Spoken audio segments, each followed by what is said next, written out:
السلام علیکم۔ تو آج ہم بات کرنے جا رہے ہیں دنیا کے اس بڑے واقعے کے بارے میں کہ جس کے بعد پوری دنیا بدل گئی۔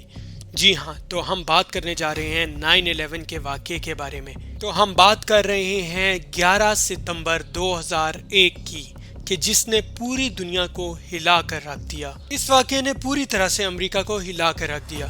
نہ صرف امریکہ کو بلکہ پوری دنیا کو اس کے سائیڈ ایفیکٹ سے نمٹنا پڑا۔ لوگ یقین نہیں کریں گے مگر یہ ایک واحد ایسا واقعہ ہے جس نے آپ تمام لوگوں کی زندگی بالکل بدل کر رکھ دی ہے۔ یہ ایک واحد ایسا دن ہے کہ جس نے آپ کی زندگی میں بہت امپیکٹ ڈالا ہے۔ جی ہاں، تو بات ہے 11 ستمبر کی صبح کی، جب تمام پروازیں معمول کے مطابق اڑ رہی تھیں۔ تو ان میں ایک پرواز ایسی بھی تھی جو کہ امریکن ایئر لائن کی فلائٹ 11 ٹیک آف کرتی ہے بوسٹن کے انٹرنیشنل ایئرپورٹ سے۔ فلائٹ کی ڈیسٹینیشن ہے لاس اینجلس۔ قریب 92 مسافر اس جہاز میں سوار ہیں، جن میں سے 11 کرو ممبرز ہیں اور 81 پیسنجرز ہیں۔ فلائٹ ٹیک آف ہونے کے تقریباً 15 منٹ کے بعد پتہ چلتا ہے کہ جو فلائٹ میں 81 پیسنجرز ہیں ان میں سے 5 تو ہائی جیکرز ہیں۔ یہی ہائی جیکرز اس پلین کو ہائی جیک کر لیتے ہیں۔ تمام پیسنجرز کو اوور پاور کر کے یہ لوگ کاکپٹ تک گھس جاتے ہیں، اور ان میں سے ایک پائلٹ ہوتا ہے جس کا نام ہے محمد عطا۔ یہ ایک پروفیشنلی ٹرینڈ پائلٹ ہے جو کہ نیشنلٹی کے اعتبار سے ایجپشن ہے اور اس کی عمر ہے 33 سال۔ پائلٹ اور کو پائلٹ سے پلین کا کنٹرول چھین لیتا ہے، جہاز کو سیدھا ورلڈ ٹریڈ سینٹر کی طرف اڑاتا ہے۔ تو ورلڈ ٹریڈ سینٹر اس وقت کی دنیا کی سب سے اونچی عمارت ہونے کے ساتھ ساتھ ایک ہسٹوریکل بلڈنگ بھی تھی۔ یہ ایک ایسا مونومنٹ تھا جو کہ پوری دنیا میں جانا پہچانا جاتا تھا۔ یہ عمارت نہ صرف نیو یارک کی شان تھی بلکہ پورے امریکہ کے لیے یہ ایک پہچان کا باعث بھی تھی، کیونکہ یہ اس دور کی دنیا کی سب سے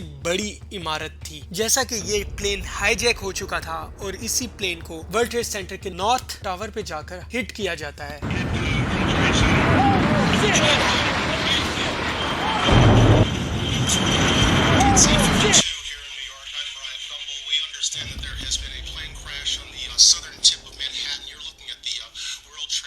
تو یہ جہاز کریش ہوتا ہے نیو یارک کے ورلڈ ٹریڈ سینٹر میں صبح کے 8:46 پر۔ اس وقت کے جو یو ایس کے پریزیڈنٹ تھے جارج ڈبلیو بش، وہ فلوریڈا کے ایک سکول میں گھومنے جا رہے تھے۔ وہ راستے میں ہی تھے کہ وائٹ ہاؤس کے چیف آف سٹاف کی جانب سے انہیں اطلاع ملتی ہے کہ ورلڈ ٹریڈ سینٹر کے نارتھ ٹاور پہ ایک جہاز کریش ہوا ہے۔ اس ٹائم جارج ڈبلیو بش کو بالکل یقین نہیں ہوتا کہ یہ کیسے ہو سکتا ہے، یہ کیسے ممکن ہے کہ ایک جہاز سیدھا آ کر اتنی بڑی عمارت پہ آ کر ٹکرا جائے۔ اس ٹائم جارج ڈبلیو بش کہتے ہیں یہ تو انبلیویبل ہے کہ کوئی انسان کیسے بھلا اتنی بڑی عمارت کو کیسے ہٹ کر سکتا ہے، کیسے اپنا جہاز سیدھا جا کر عمارت میں ٹکرا سکتا ہے۔ اس میں وہ سوچتے ہیں کہ شورلی کوئی ایسا ہوا ہوگا کہ پائلٹ کو ہارٹ اٹیک آیا ہوگا، وہ جہاز کریش ہو کے اتنی بڑی عمارت کے ساتھ ٹکرا گیا۔ کیسے ہو سکتا ہے کہ اتنی بڑی عمارت کے ساتھ آ کے جہاز ٹکرا جائے؟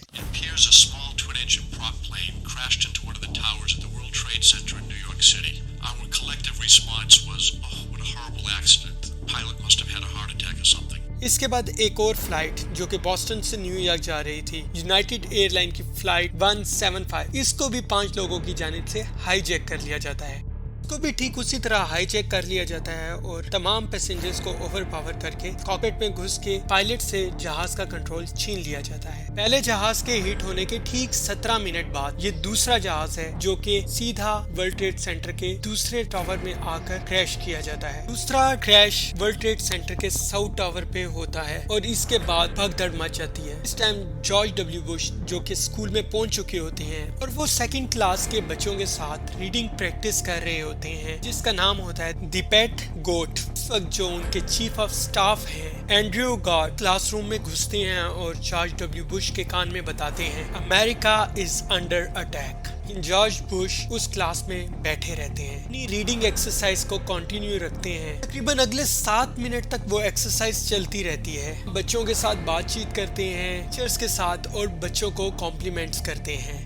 7 منٹ کا ٹائم بہت زیادہ کریٹیکل ہے کیونکہ انہی 7 منٹوں میں پوری دنیا میں یہ خبر پھیل چکی ہے کہ ورلڈ ٹریڈ سینٹر میں 2 پلین کریش ہو چکے ہیں۔ اس سمے بعد میں بہت زیادہ لوگ جارج ڈبلیو بش کو کرٹیسائز کرتے ہیں کہ وہ وہاں پر کلاس روم میں کیوں بیٹھے رہے، انہوں نے فوری طور پر کیوں کوئی بڑا ایکشن نہیں لیا۔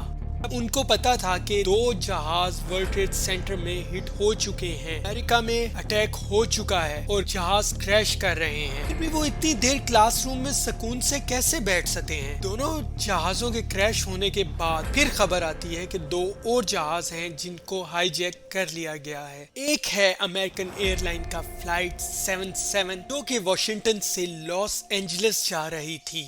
اس فلائٹ میں بھی تقریباً 5 ہائی جیکرز موجود ہوتے ہیں۔ اس کے ساتھ ہی دوسری فلائٹ ہے یونائٹڈ ایئر کی فلائٹ 93 کہ نیو جرسی سے کیلیفورنیا جا رہی تھی۔ اس فلائٹ میں 4 ہائی جیکرز ہیں اپیرنٹلی۔ دونوں فلائٹس کو ٹرن کر دیا جاتا ہے، ان کو ری روٹ کر دیا جاتا ہے واشنگٹن ڈی سی کی طرف، تاکہ آپ کو پتا ہے کہ واشنگٹن ڈی سی کیپٹل ہے یونائٹڈ اسٹیٹس کا۔ یونائٹڈ اسٹیٹس میں واشنگٹن ڈی سی کے بالکل ساتھ ہی ایک جگہ ہے جسے پینٹاگون کہا جاتا ہے، وہاں کی خفیہ ایجنسی، اس کا ہیڈ آفس ہے پینٹاگون۔ ہاں، تو فلائٹ 77 کو پینٹاگون میں جا کر کریش کیا جاتا ہے۔ اس حادثے میں کافی لوگ زخمی اور کافی لوگوں کی موت واقع ہوتی ہے۔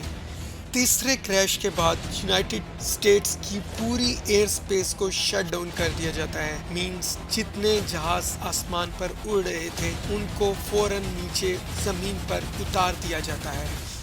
سب جہازوں کو یہ آرڈر مل چکا ہوتا ہے کہ آپ اپنے قریبی ہوائی اڈے پہ اپنے جہاز اتار دیں، تو اس طرح تمام جہازوں کو نیئرسٹ ایئرپورٹ پر لینڈ کر دیا جاتا ہے۔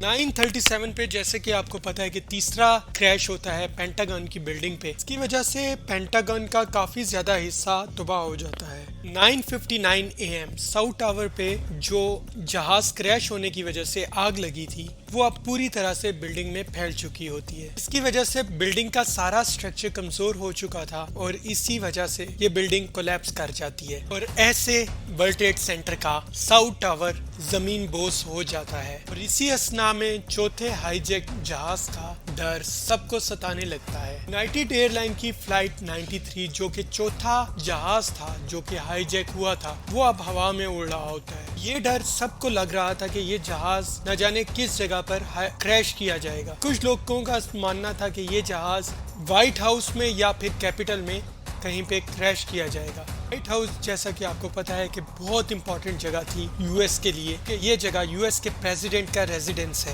وہاں پر وہاں کے صدر رہتے ہیں۔ اس کے علاوہ یونائٹڈ اسٹیٹس کی کیپٹل بلڈنگ بھی وہاں کی پارلیمنٹ کی طرح ایک بلڈنگ ہے جہاں پر ان کے پارلیمنٹ والے بیٹھتے ہیں۔ سسپیکٹ یہی تھا کہ چوتھا جو جہاز ہے یہ کریش ہونے والا ہے یا تو وائٹ ہاؤس میں یا کیپٹل ہل میں۔ دوسری طرف جو اس جہاز میں لوگ موجود تھے، ان لوگوں نے اپنے فونوں کو سوئچ آن کر دیا اور ان کے موبائل میں کالز آنے لگی۔ انہوں نے اپنی فیملیز سے رابطہ کرنا شروع کر دیا، اور یوں لوگوں کو جہاز میں بیٹھے ہوئے پتہ چل گیا کہ 3 جہاز پہلے کریش ہو چکے ہیں اور امریکہ اس ٹائم ایک عجیب سچویشن میں گھرا ہوا ہے اور ورلڈ ٹریڈ سینٹر بھی کولیپس کر چکا ہے۔ جلدی اس پلین میں بیٹھے ہوئے تمام پیسنجرز نے یہ ریلائز کر دیا کہ اس طرح بیٹھے رہنے سے کچھ نہیں ہوگا، انہیں ان تمام ہائی جیکرز کے ساتھ لڑنا پڑے گا اور ان کا مقابلہ کرنا پڑے گا۔ تو یہ خاموشی سے بیٹھے رہتے یا پھر یہ ہائی جیکرز سے لڑتے، تو انہوں نے لڑنے کا فیصلہ کیا۔ لہٰذا ان لوگوں نے ہمت دکھائی اور ہائی جیکرز کے ساتھ لڑنا شروع کر دیا۔ جب انہوں نے لڑنا شروع کیا تو پلین میں ہلا مچ گیا۔ لہٰذا اب آگے کی کہانی تو اتنی کلیئر نہیں ہے، لہٰذا کچھ جو آڈیو ریکارڈز آئے ہیں ان کے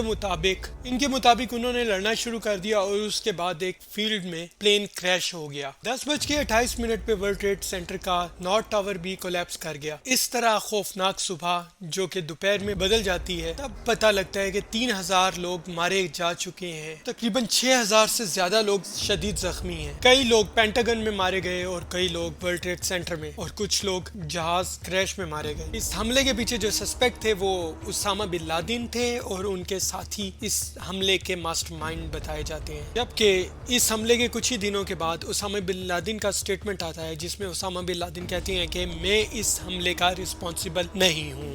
2004 میں یو ایس کے الیکشنز ہوتے ہیں اور اس انسیڈنٹ کے تقریباً 3 سال کے بعد پھر ایک پبلک ٹیپ ریکارڈ جاری کی جاتی ہے اسامہ بن لادن کی. اسامہ بن لادن سارے حملے کی ذمہ داری قبول کرتے ہیں. اسامہ اس حملے کے پیچھے جسٹیفیکیشن یہ دے رہا تھا کہ جناب اس حملے کو کرانے کے پیچھے القاعدہ کا ہاتھ ہے. اسامہ اس حملے کی ذمہ داری قبول کرنے کے بارے میں بتاتا ہے کہ اس حملے کو کرانے میں القاعدہ کے کچھ موٹیویشنز تھے. امریکہ کا مڈل ایسٹ میں کافی زیادہ انٹرفیرنس ہونے لگا تھا اور اس کے علاوہ اسرائیل کو امریکہ بہت زیادہ پروموٹ کر رہا تھا. لیبنان میں جو ہو رہا تھا مسلم کے اگینسٹ اس میں بھی امریکہ انوالو تھا.